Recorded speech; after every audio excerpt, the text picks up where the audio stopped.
Do you ever feel like manifestation is just another thing on your to-do list that you don't have time for? Like your spiritual practice is something that you have to do? Honestly, you're not alone because I've felt that way too. Something that's really changed my relationship with manifestation is blending it into my lifestyle so that no matter what I'm doing, I'm also manifesting. I call this manifestation as a lifestyle, and it's single handedly made the entire manifestation journey more enjoyable for me. And I've seen my desires show up with a lot more ease. Manifesting as a lifestyle has made manifestation go from feeling like a task to something I just naturally do because it's who I am. If you'd like to learn more about this, I've created a step by step guide for you. I'll link it in my show notes so you can check it out. You're listening to the Affirmation Addict podcast with Pyle Corley. This podcast will teach you about the power of affirmations while making manifestation easy and accessible for you in order to enhance your spiritual consciousness. Thank you so much for being here, and now it's time to get started.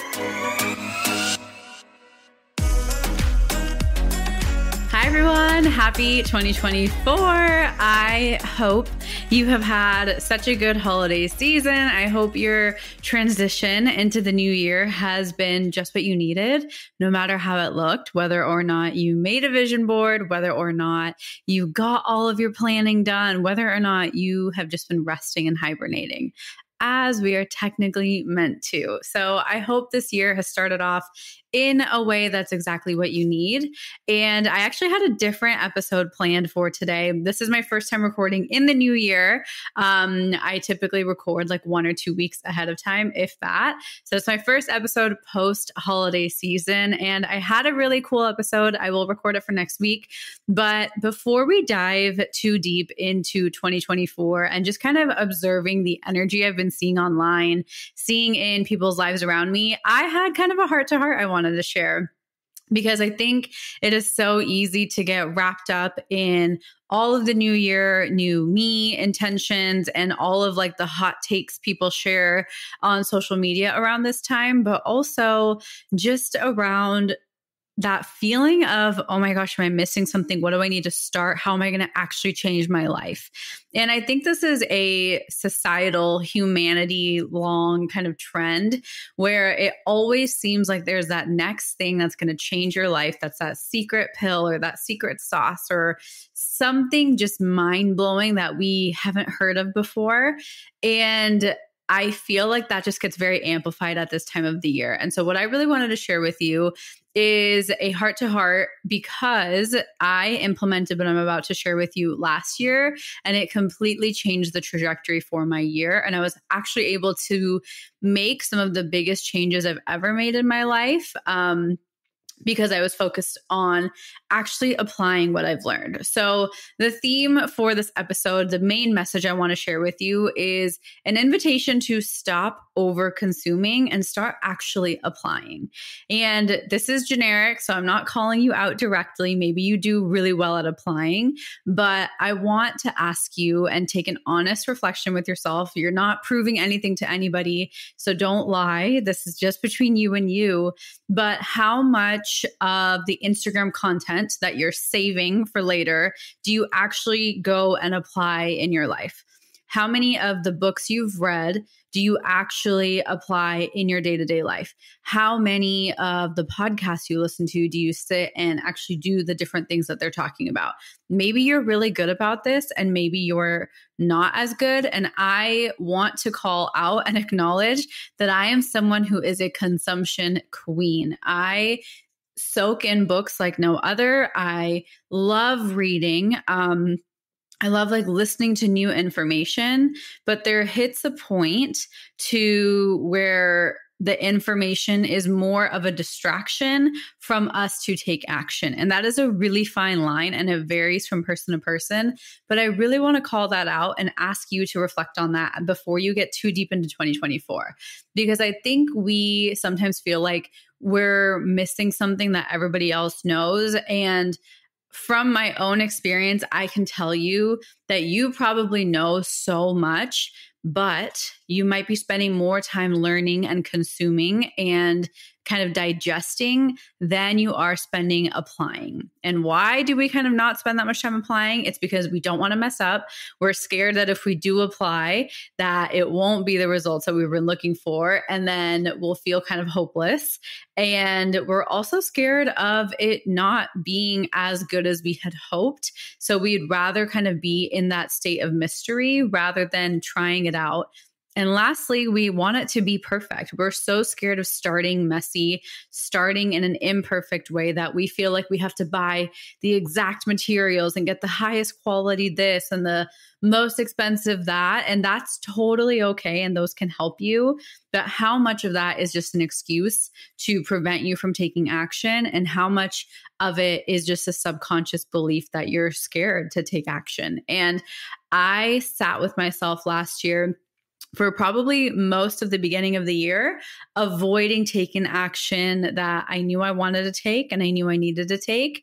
But I also promised myself I wouldn't consume anything else until I could actually apply what I had kind of consumed up until that point. So specifically, like I read a ton of books. I read honestly every single manifestation self-help book, money mindset, business books. Like I have so much knowledge. And I was talking to Tom about this. We were sitting at book club and they were kind of listing out all these recommended books. And I was like, oh, I've read that one. I've read that one. Tom was like, you have read all of these. I was like, I know. Like I read so many books.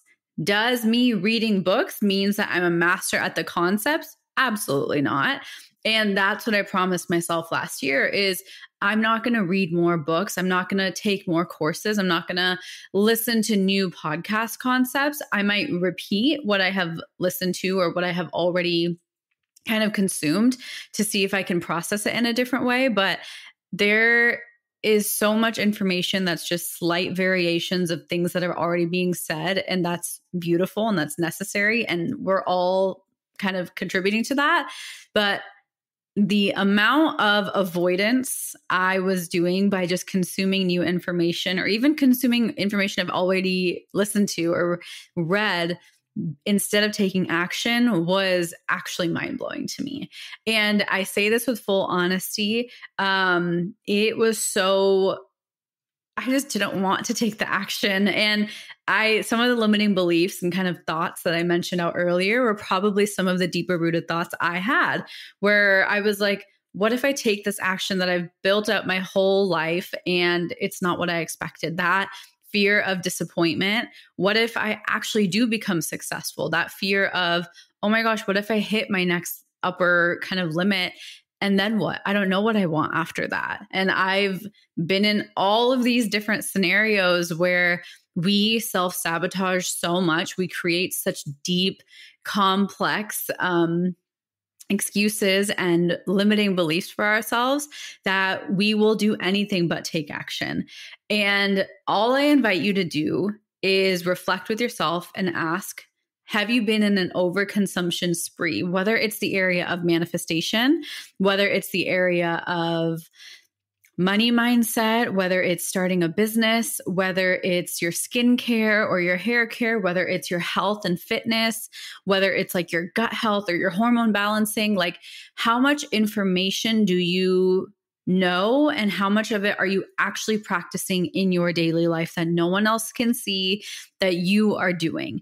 And that was such a tough reality check for me because I am a wealth of knowledge. Like I am so good at learning so quickly. And I told Tom this, I was like, I have so much knowledge, but knowledge is kind of useless when you don't apply it. Wisdom comes from application. And I think the one area in my life where I was always really good at applying my knowledge was manifestation. Hence, I'm really good with manifestation. But there's certain things that I never really applied my knowledge to. And I could see the disconnect. Like I could see the me not practicing it it's all in my head, but how much of it is in my 3D life? How much am I actually changing? And that's why I want to ask you to be really honest with yourself. Is there a specific area of your life where you're kind of on an overconsumption spree with the purest intentions And is it possible for you to pause that consumption and try and just start taking action, even if it's messy, even if it's imperfect, even if it's not exactly how you would like to take that action? Something is better than nothing. I always get a ton of questions in my DMs from people asking how I can manifest X. The truth is, you can really manifest anything as long as it's for the greatest good. And if you're having trouble manifesting something right now, or you feel stuck on your journey, I have a really beautiful resource I've made for you. It's a free quiz. It's called the Manifestation Archetype Quiz. And it's something that I've created so you can find out your manifestation style to give you more clarity on your spiritual journey.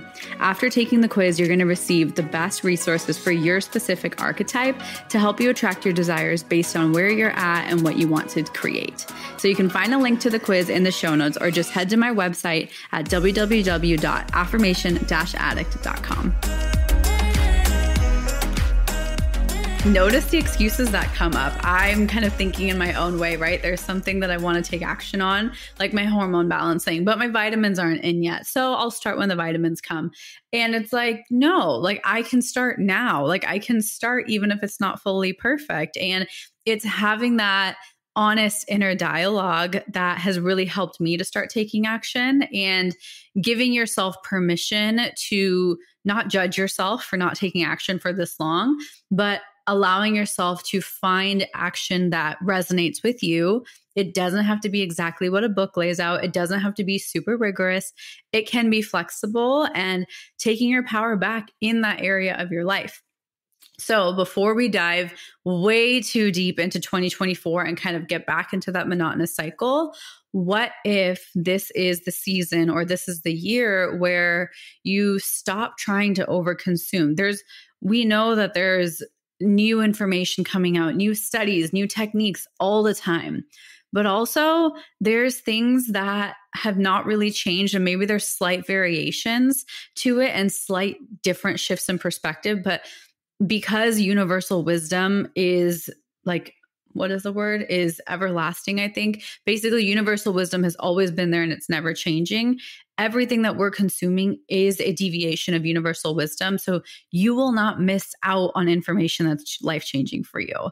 And instead of feeling like you're missing something and feeling like you don't know enough, what if you just actually took action? What if you just took action, even if you didn't know if you were doing it right, even if you were scared it wasn't going to happen? What if you just started? And I will tell you personally, the response that helped for me was just doing it. One small promise to myself a day. And not only did it create absolutely like mind-blowing shifts in my life, but also it really helped me recreate my self-confidence and my relationship with myself. I felt like I could actually like trust myself again.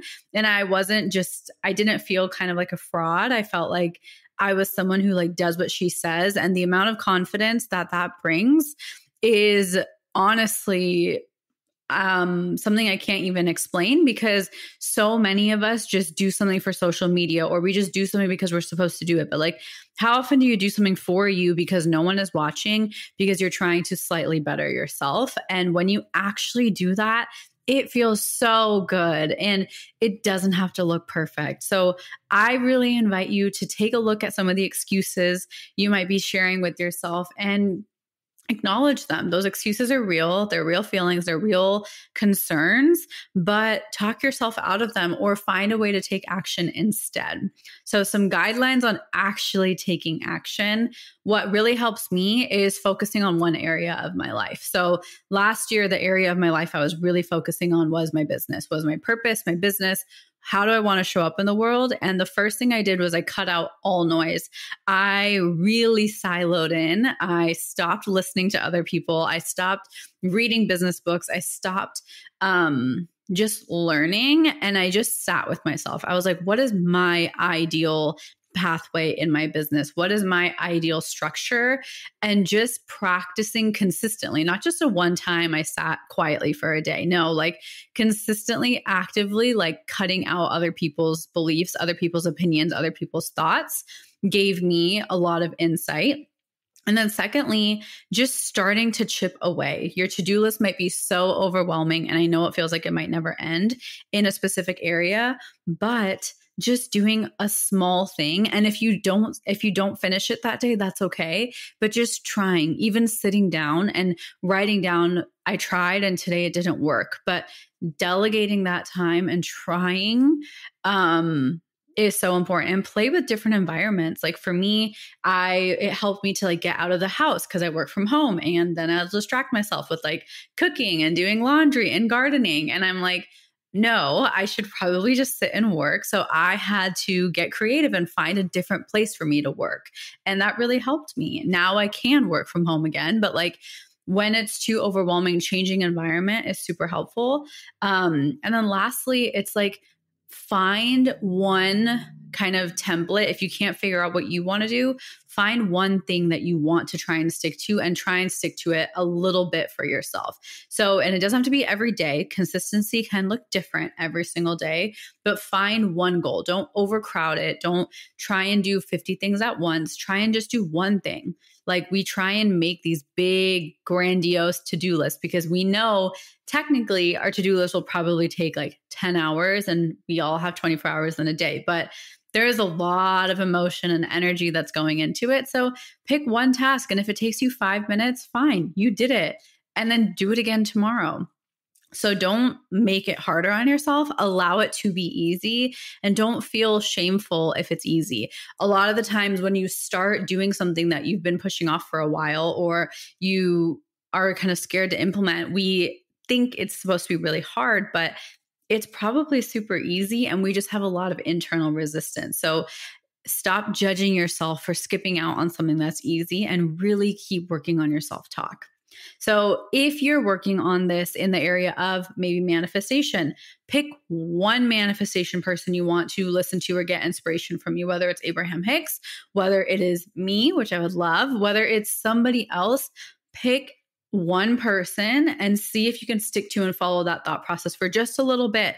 Give yourself a month, give yourself 2 months, and just stick to it.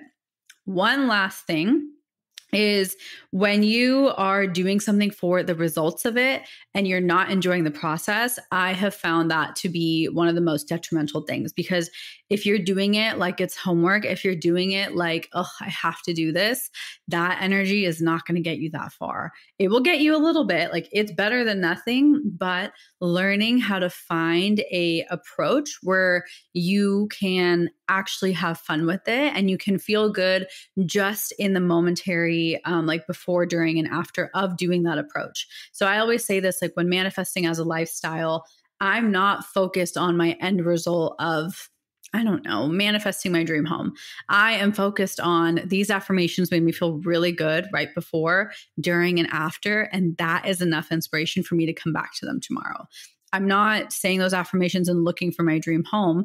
I am saying those affirmations like, wow, that really inspired me today. Cool. And then moving forward, we oftentimes try and do things just to get a result, but finding ways to play with your mind and enjoy the process, enjoy the little mini action steps. Because one thing that really helped me, and I was planning on recording a podcast episode on this, is like understanding that your manifestation, I think about this a lot. Some of my biggest manifestations, right? Meeting Tom, our dream home that we're in, and like, I don't know, my dream car and my wedding, like all of those are like 1 second in time. And there's so much time before, there's so much time after. The manifestation arriving is probably the smallest detail. And that took me so long to actually process, to where I was able to say, I don't want to live my life hating and dreading every single moment until a manifestation arrives and then starting that cycle again. I want to enjoy the before, the during, and the after of manifestation in its entirety. And that understanding of a manifestation coming into your life is 1% of it. There is so much that goes into it before. There's so much that happens because of that manifestation, and learning to enjoy the entire journey, I think, is the biggest thing. And I think all you need to do is decide. I don't think there's an art to it. I think it's a decision of, hey, like, yeah, my manifestation isn't here yet. Yeah, I've been putting in tireless months affirming and doing this, but also I'm kind of enjoying it. I have become a little bit better. And it's a decision to constantly seek out the benefits of doing something, even if you're not getting the initial result that you started it for, there are benefits of all of the little things that you're probably going to be implementing for yourself. So I recommend picking one area of your life, whether it's manifestation, whether it's health and wellness, whether it's working out and fitness, whether it is, I don't remember all the other areas.